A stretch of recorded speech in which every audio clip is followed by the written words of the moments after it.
السلام عليكم ورحمة الله وبركاته. ازيكم عاملين ايه؟ يا رب تكونوا بخير. هنعمل مع بعض بقى، هنفتكر ايام العيد الكبير بقى وحلاوة العيد الكبير، ونعمل مع بعض احلى طبق فتة ممكن تاكليه وتفتكري بقى ليالي العيد.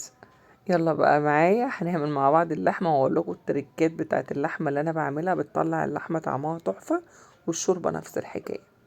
يلا بينا معايا، نسمي الله ونبدأ ونتكل على الله.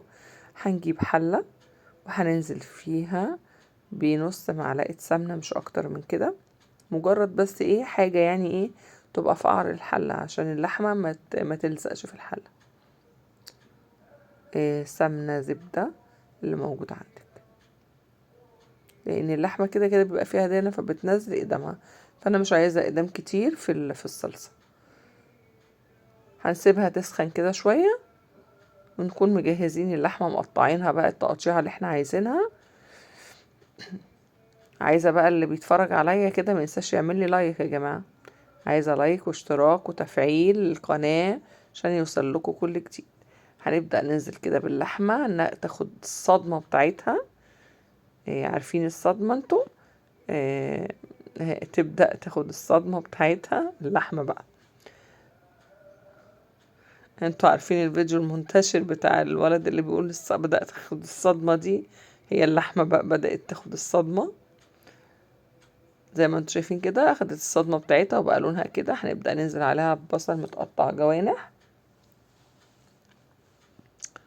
وهننزل بالفلفل اسود،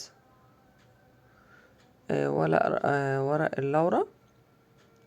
الملح بخليه في اخر وقت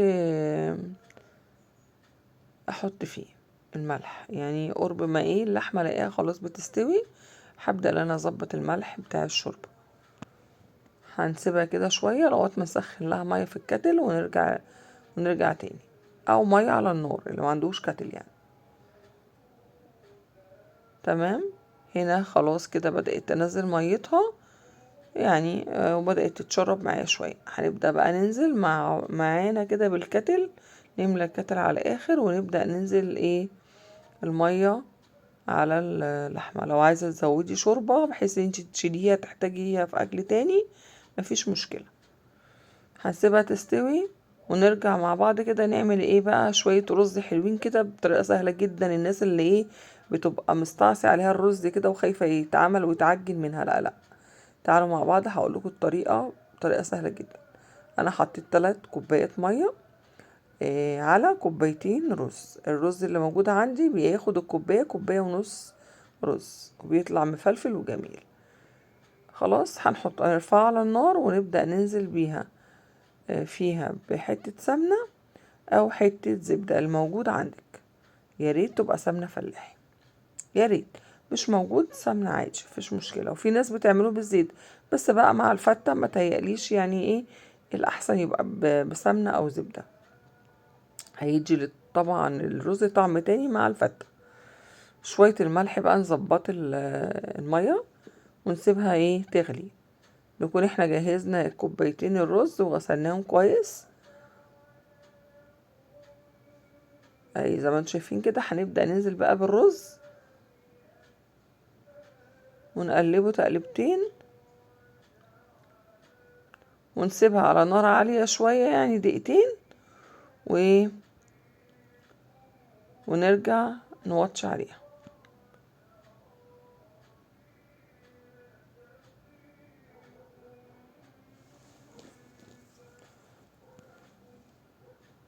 طبعا احنا وطينا على الرز وايه وسيبناه ياخد راحته، ورجعنا للحمة نبص عليها كده ونشوفها استوت ولا لا.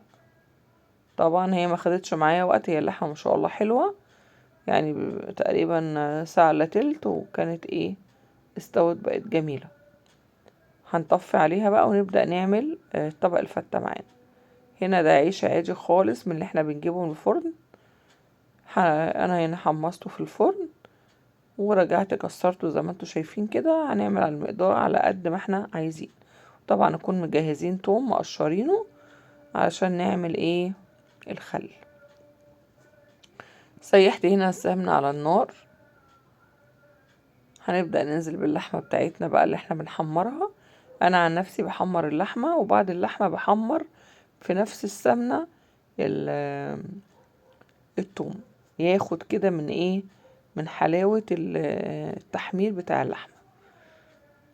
وفي ناس طبعا ما بتحبش اللحمة متحمرة، بتبقى مسلوقة بتحطها ايه في الشوربة جنب الفتة، كل واحد حسب ما بيحب.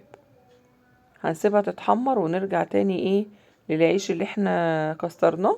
هنحط عليه بقى الشوربة بتاعته.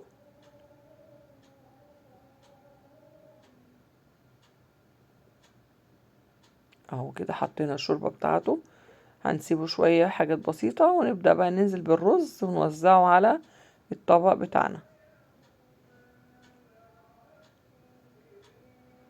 طبعا مقدار بقى الفتة على قد عدد الأسرة الموجود. احنا ناس مش أكيلة، فبنعمل طبق ده يدوب على قدنا 4 تنفار زي الفل. هنبدأ بقى نحط الفلفل الأسود، طبعا الفتة متحلاش إلا بالفلفل الأسود. تمام. وهنا بقى انا جهزت بقى الدقة بتاعة التوم، زي ما قلت لكم حمرت التوم في السمنة، وايه حطيت عليها خل، شوية شوربة صغيرين، ونزلت بيهم. اعتذر الفيديو بتاع الخل ده بقى قطع معايا، يعني التوم كان بيصور على الفاضي. هنا كده جهزنا احلى طبق فتة لاحلى عيلة. ويا رب يكون بالهنا والشفا علينا، ويا رب يكون الفيديو عجبكم، والسلام عليكم ورحمة الله وبركاته.